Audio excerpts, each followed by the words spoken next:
Bonjour à toutes et à tous, apprentis hackers et apprentis hackeuses. Aujourd'hui, on va s'attaquer à la machine Sense, qui est une machine intéressante. On peut le voir d'entrée parce que c'est une FreeBSD, donc une cible un peu exotique qu'on en a peu souvent. Et elle est surtout intéressante, vous allez le voir, parce que c'est un produit de sécurité qu'on va apponner. Donc c'est intéressant de rappeler que même les pare-feux, les antivirus, etc., qui sont là pour notre sécurité, peuvent induire des failles là où on les installe. Donc dans un premier temps, comme toujours, je vais lancer le scan Nmap pour voir les ports ouverts. -PI, -SC, voir les précédentes vidéos, c'est une des premières où j'explique les paramètres du Nmap. Et donc la cible c'est 10-10-10-60.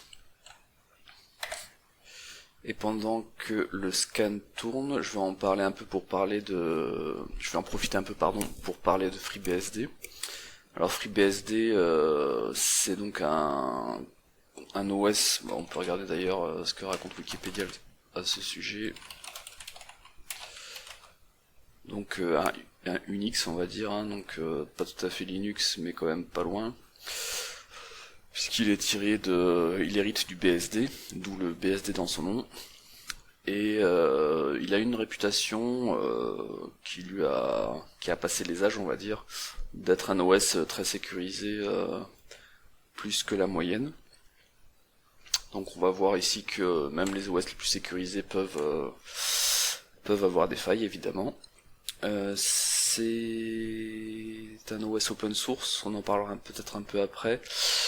Et j'en profite aussi pour parler d'un OS un peu plus actuel, même si FreeBSD est encore tout à fait d'actualité. Mais il y a un OS aussi qui a fait parler de lui plus récemment, qui s'appelle CubesOS. Regardez aussi sa fiche Wikipédia. Et un OS dont Edward Snowden a dit que c'était le plus sécurisé à l'heure actuelle. Et en fait, la grande force de cet OS, c'est d'utiliser la virtualisation pour faire de l'isolation. D'ailleurs, ils appellent ça de la security by isolation. Et du coup, j'ai pas beaucoup joué avec, mais j'ai lu des articles très intéressants sur le sujet. Donc on le voit ici que Edward Snowden, mais c'est pas le seul, parle en bien de cet OS. Et cet OS est basé sur une idée d'une hackeuse, je sais pas s'ils en parlent dans l'article, qui s'appelle Johanna Rutkowska. Désolé si je prononce mal son nom de famille, on va regarder sa fiche wiki. Tac. Voilà. Rutkowska.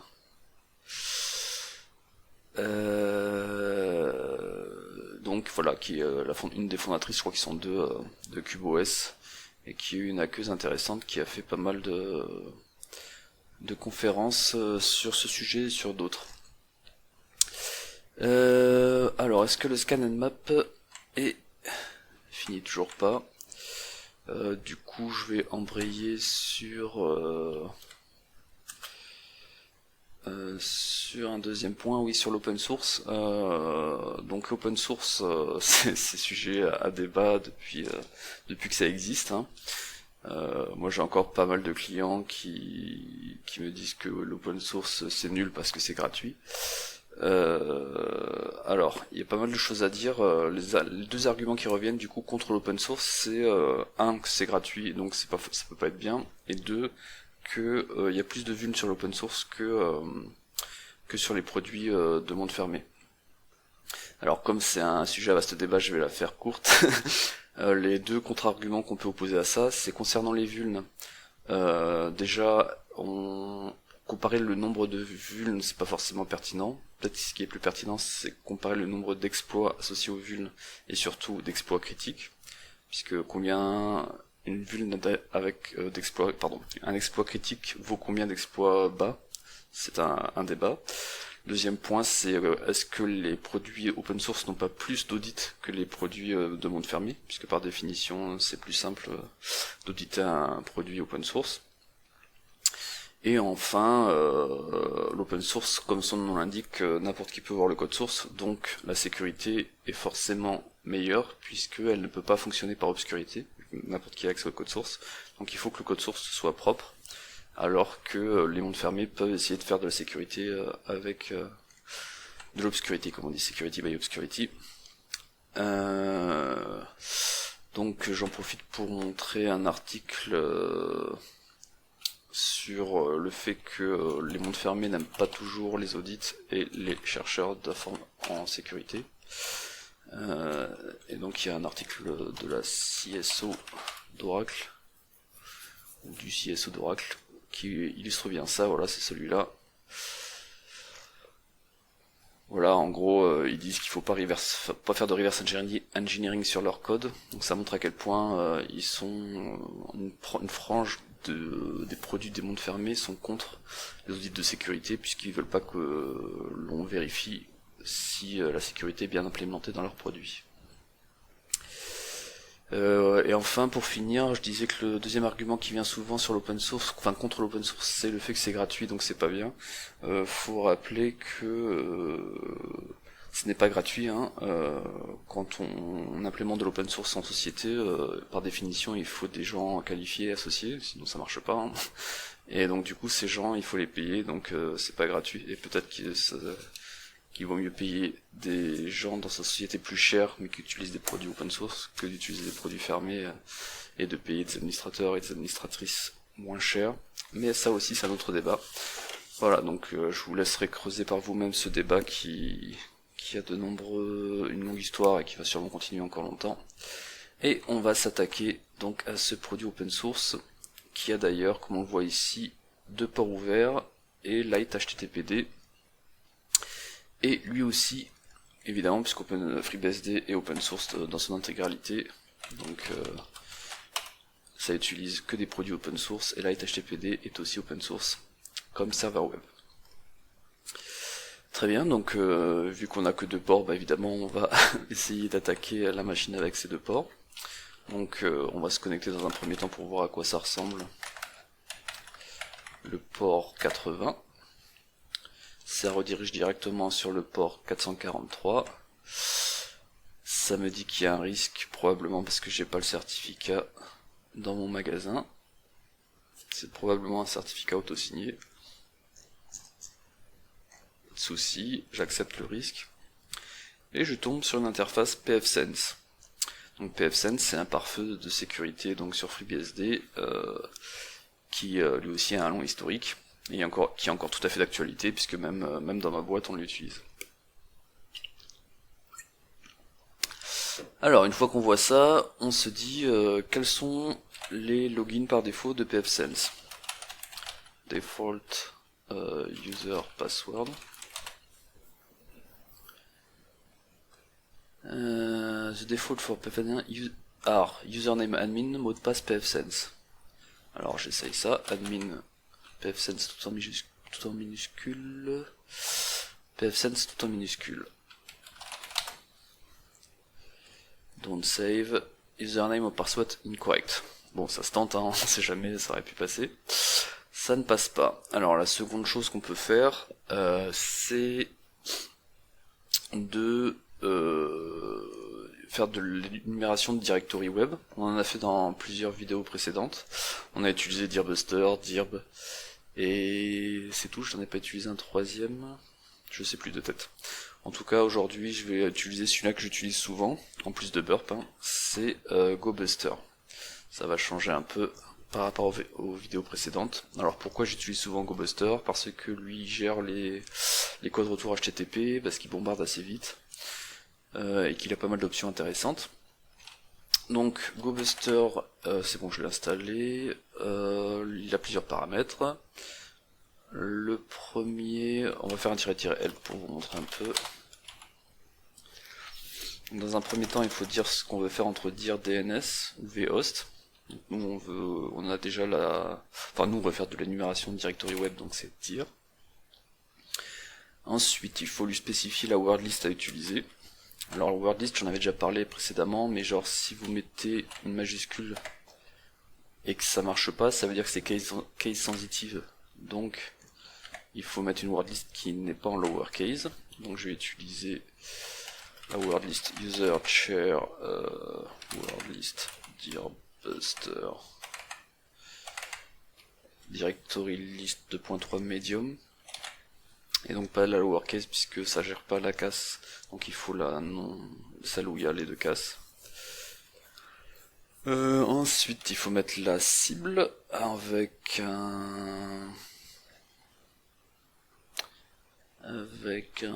marrant, c'est pas spécifié là. Alors comme ça la syntaxe de GoBuster a évolué récemment, je sais jamais si le -u il reste ou il est plus nécessaire. Donc je vais le mettre dans un premier temps, et s'il est plus nécessaire, je l'enlèverai. Et ensuite l'autre paramètre qui peut nous servir dans notre cas, c'est -x pour spécifier des extensions de fichiers. Donc ça on l'avait déjà fait aussi avec dirbuster. C'est-à-dire que comme on voit que c'est du PHP, potentiellement si je vérifie que des directories, je vais pas tomber sur des scripts PHP intéressants. Et donc du coup je vais checker tous les mots du dictionnaire avec l'extension .php. Et ça, je vais faire les deux. On peut aussi chercher des fichiers intéressants qui ont d'autres extensions et qui pourraient être oubliés sur un répertoire partagé sur internet. Donc c'est tout ce qui est conf, cnf, txt. Est-ce qu'il peut y avoir d'intéressant? Bon, Python, tout ça c'est moins probable, mais ça peut aussi. On va s'arrêter là pour l'instant. Alors, il me dit que le certificat est pas bon, donc je crois que c'est -k pour ignorer le certificat. Voilà, c'est ça. Et là on voit que ça bombarde. Ça devrait mettre pas mal de temps quand même. C'est pas récursif, on peut spécifier l'option, mais moi j'ai tendance à ne pas faire de récursif en automatique, puisque ça fout un peu trop la cible, et en plus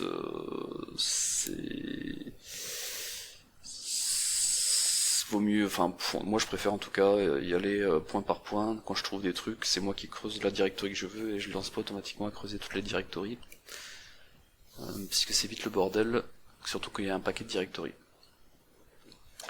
Alors, qu'est-ce qu'il trouve d'intéressant? Donc index.php, on l'avait déjà. Help.php, ça n'affiche rien de spécial. Les thèmes, c'est pas ce qui est le plus intéressant en général.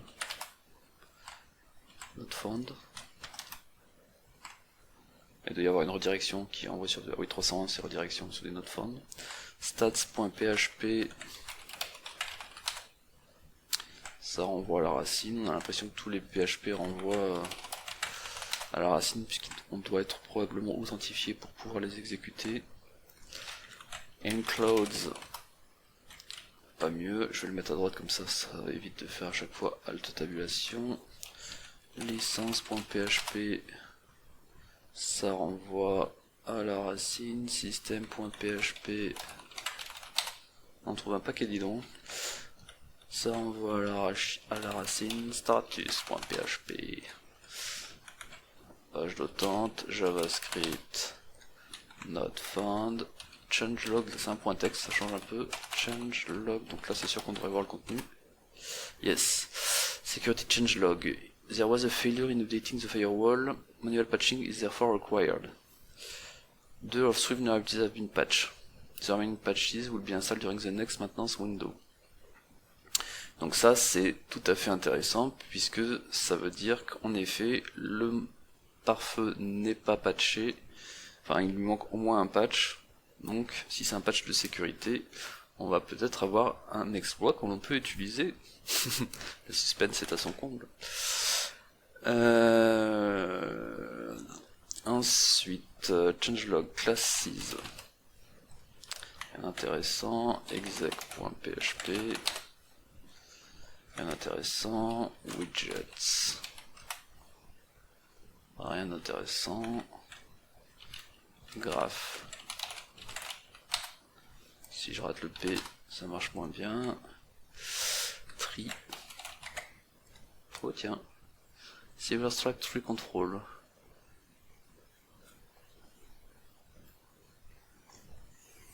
Donc ça c'est à creuser aussi. Donc voir s'il n'y a pas des vulnérabilités sur ce truc. Qui est en plus super vieux, Silverstrip. Donc comme dans une précédente vidéo, je vais utiliser Searchsploit Silverstrip CMS.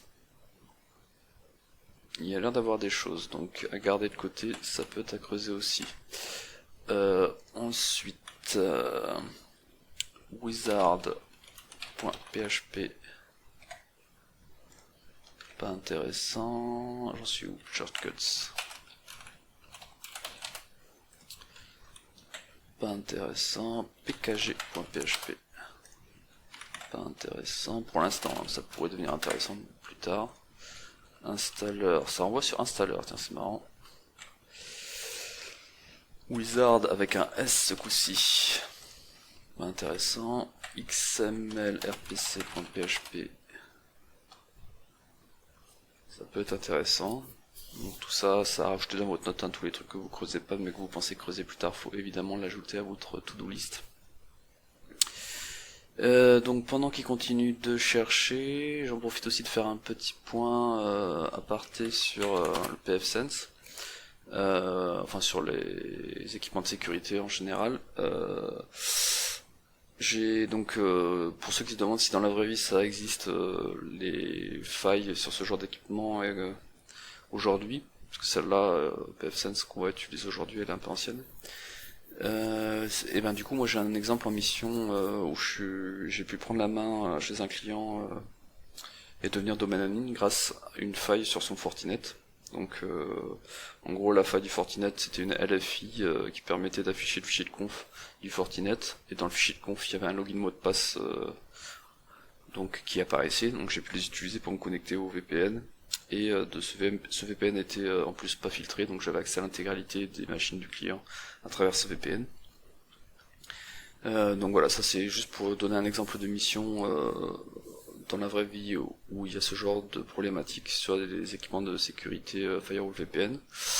Et donc Fortinet n'est pas un produit open source, donc on voit que c'est des genres de problématiques qu'il y a aussi sur les produits non open source évidemment.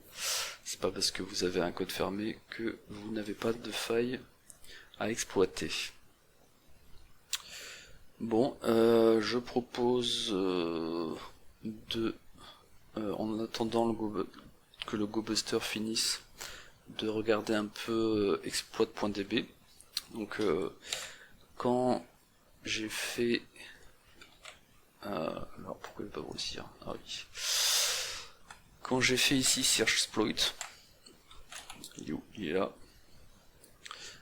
Donc ça cherche dans la base de données locale de Kali, et du coup elle est aussi accessible sur internet sur le site exploit.db, pardon. Hop. Donc si je fais la recherche Silverstrip, je devrais voir la même chose mais sous format web quoi. Voilà. Donc on voit que c'est la même chose si ma base est à jour. Ce qui semble être le cas. Du coup, pendant qu'on y est, on peut regarder aussi s'il y a des exploits disponibles sur pfSense, même si on ne connaît pas la version. On connaît ou pas la version d'ailleurs?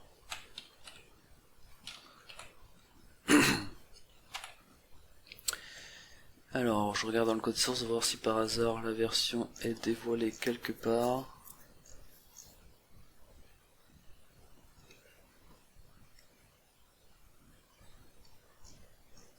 Ça n'a pas l'air. Donc à chaud, sans avoir la version, on voit qu'il y a effectivement pas mal de vulnes. Pas mal de vulnes, dont des récentes. Hein. Il y a même des exploits, pardon, oui, c'est ça, des modules Metasploit pour exploiter des vulnes de pfSense. Group Member Remote Command Collection. 2, 3, 1, Command Execution, Cross Site. Donc ouais, le top, ce serait que on puisse utiliser celle-là, qui donne pas la version.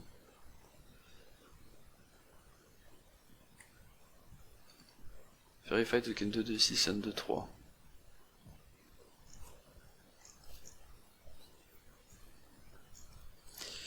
Ah ouais, du coup, on sait pas si la version est bonne, et surtout, il faut un username mot de passe, et nous, on n'a pas ça.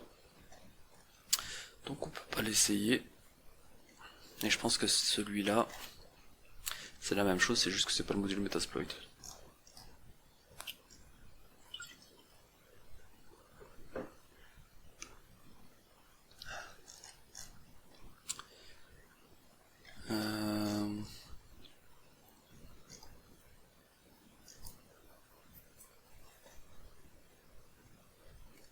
Qu'est-ce qu'il y a d'autre?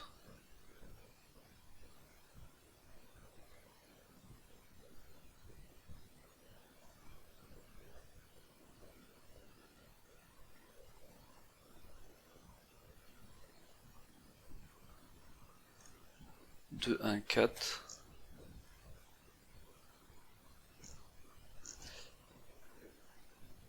Celui-là aussi, il faut un utilisateur mot de passe. Je sais pas si ces trois exploits sont liés à la même vulne ou pas.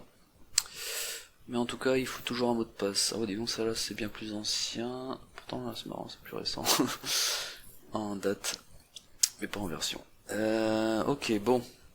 Donc on voit qu'il y a un paquet de vulnes, mais que les seules vulnes, enfin en tout cas les vulnes les plus intéressantes nécessitent un login mot de passe. En termes des checks, nous avons un nouveau qui est apparu, du GoBuster, c'est le reboot.php. Pas intéressant. Et du coup sur le Silverstripe CMS. Alors ce qui m'embête sur le Silverstripe CMS, c'est que on l'a vu ça avec Tri, hein, si je dis pas de bêtises. Et c'est pas le CMS, un Tri Control, je pense.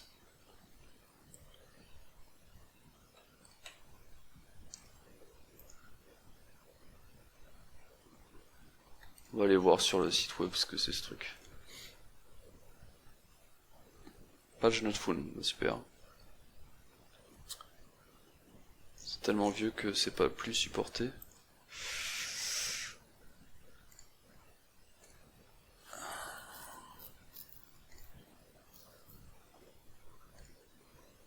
Donc ça renvoie juste sur les différents onglets. En plus on peut pas le télécharger. On peut pas faire grand chose sur ce truc.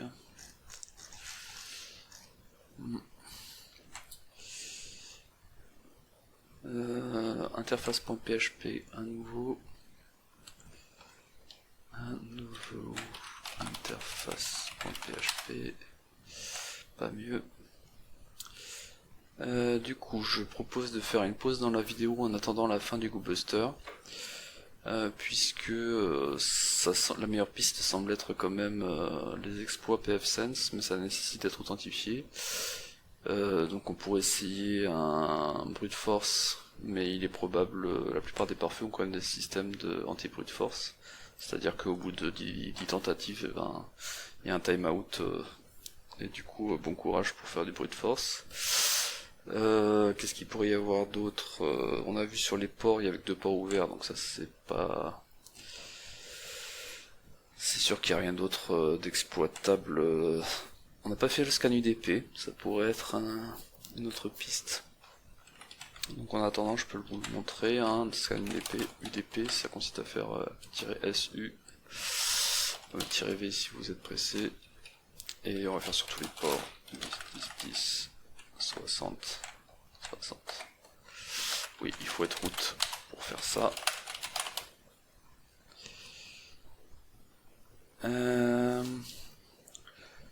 Donc, qu'est-ce qu'on pourrait faire d'autre en attendant? Voyons.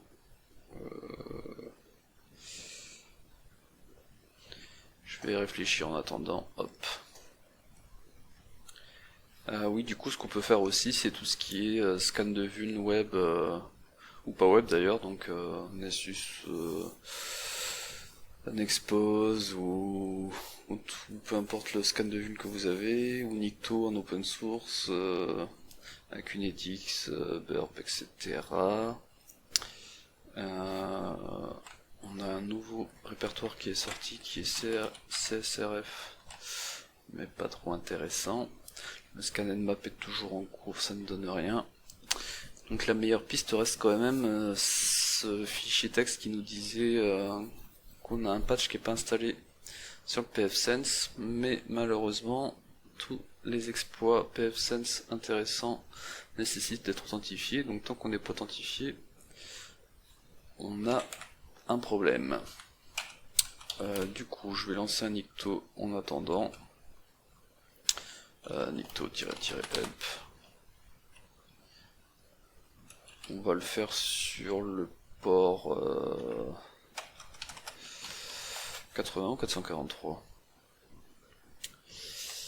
443 c'est mieux. Hein. Le port 43. Alors, on n'a même pas regardé si ce serveur HTTP open source en 1.4.35 avait des vulnes associées. Hop. 1.4, 1.5, 1.4.x, 1.4.15, ça on l'a pas, on est à jour.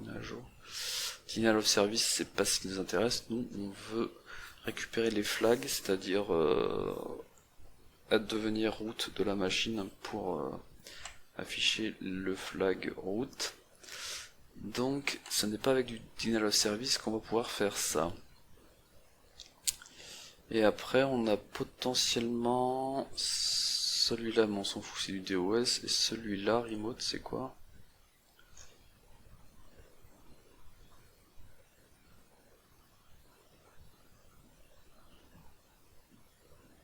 Ouais, super, c'est pas ouf.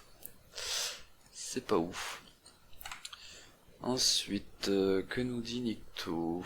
Il nous dit que l'initialisation des cookies, enfin du cookie test, se fait sans les flags de sécurité.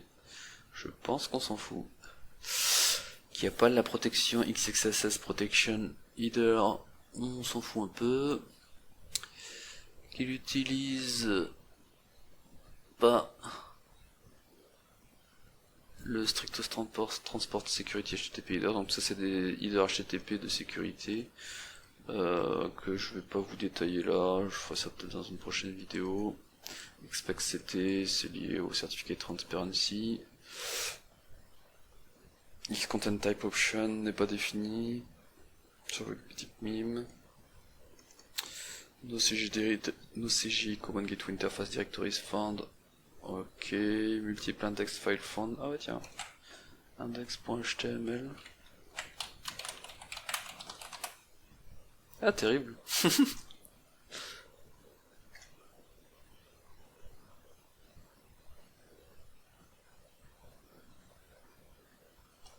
Terrible. Est-ce qu'on peut réinstaller le produit? Peut-être, hein. Hostname does not fetch, c'est normal, puisque j'ai pas mis le nom. Ça accepte comme méthode HTTP du option get head posts. Ouais, bah merci de l'info. Ça mouline. Bon, de manière générale, faut éviter de faire les scans en parallèle si vous pouvez. Parce que un scan peut fausser les résultats d'un autre. Puisque si on bombarde le serveur et qu'il n'arrive pas à tout gérer comme il faut, ça peut être problématique. J'espère que j'ai pas flingué le serveur en lançant l'install là. Non, c'est bon.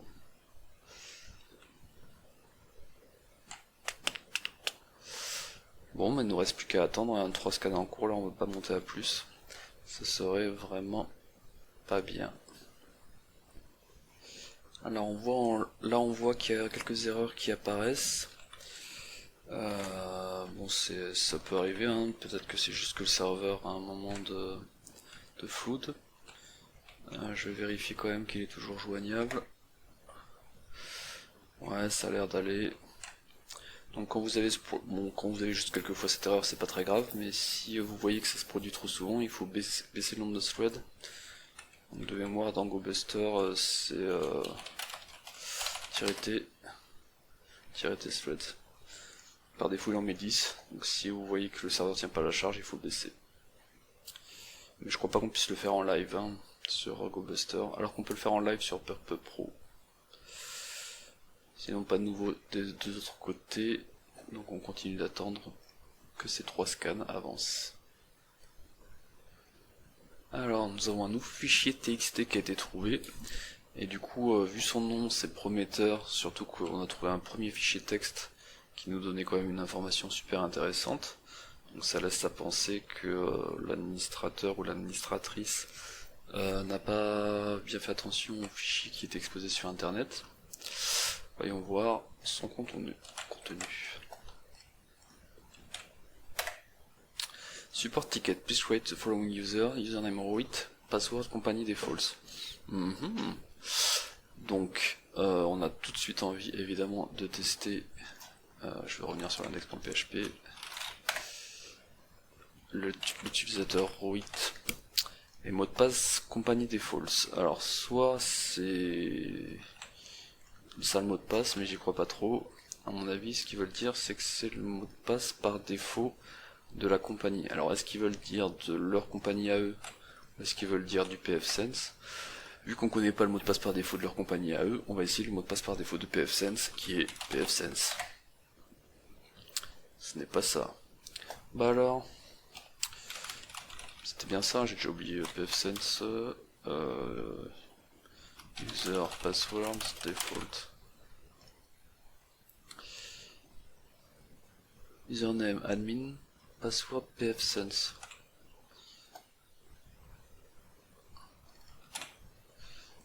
Et donc on a root pfSense.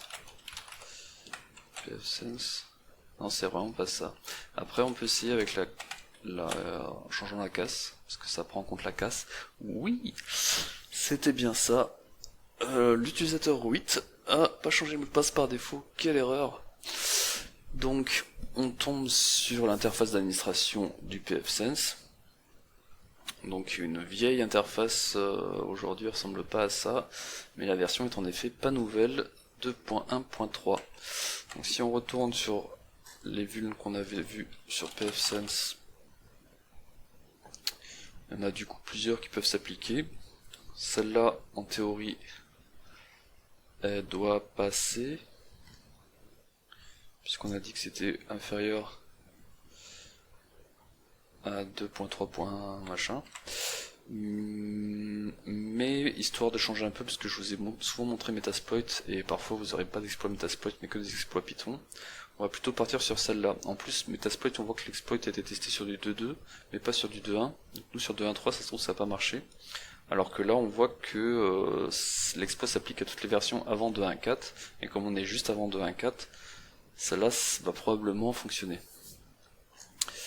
Alors, on télécharge, ou alors je vous montre via Sergsploit. Non. Avec Sergsploit, je crois que je vous ai déjà montré comment copier un exploit, donc là je vais vous montrer via ExploitDB. Donc on affiche l'euro, si vous pouvez télécharger directement, je sais pas pourquoi j'ai l'habitude de le faire comme ça. Challenge. On est sur du Axobox. On est sur Sense. Voilà, save. Donc une fois que j'ai téléchargé ce fichier, file, Python script, sans Python, oui c'est du Python, donc on va le renommer 43 en 43.py, histoire d'être un peu respecter les syntaxes, et on voit, si je l'ouvre avec mon spot pour avoir la colorisation syntaxique, on voit qu'en gros, il va injecter de la commande dans dans le paramètre de cette page PHP. Et du coup, il faut des arguments. Alors si on fait un --help, Python 43-help, il nous dit il faut la cible, ça c'est facile, le listener, ça c'est facile aussi, local power listener, ça faut en mettre un. Donc ce que je vais faire, ah bah tiens parfait, Nikto a fini son scan, et donc il avait vraiment pas trouvé grand chose. Donc on va mettre un truc en écoute, sur le port 9001, allez. Et du coup, on va pouvoir... ah ouais, ce qui me manque aussi comme info, ce que je vais faire, c'est que je vais l'afficher ici. C'est... bah parfait, c'était l'IP sur laquelle on va être en écoute, c'est celle-là. Et ben du coup, on peut lancer la commande, hein, donc c'est Python le script --rhost la cible 10 60 lhost notre IP à nous, localhost, lport, donc je suis en écoute sur le port 9001, username, donc on a dit que c'était root, password, on a dit que c'était pfSense. Oh non, donc je laisse comme ça en fait. Donc en théorie, si l'exploit marche, on va récupérer un shell directement en haut à droite. Module object as attribute, no attribute parse. Alors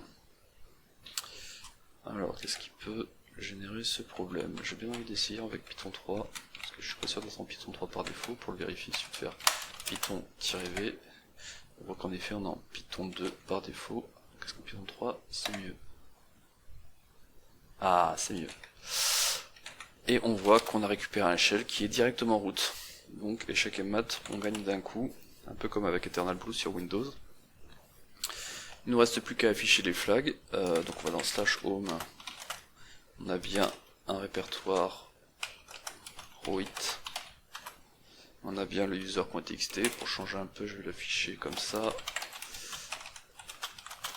head-c4, voilà, et le flag root, il est censé être ici, c'est bien le cas, cat root.txt head-c4, c'est tout bon, on a les deux flags et on a poney notre première FreeBSD sur la chaîne Acksize.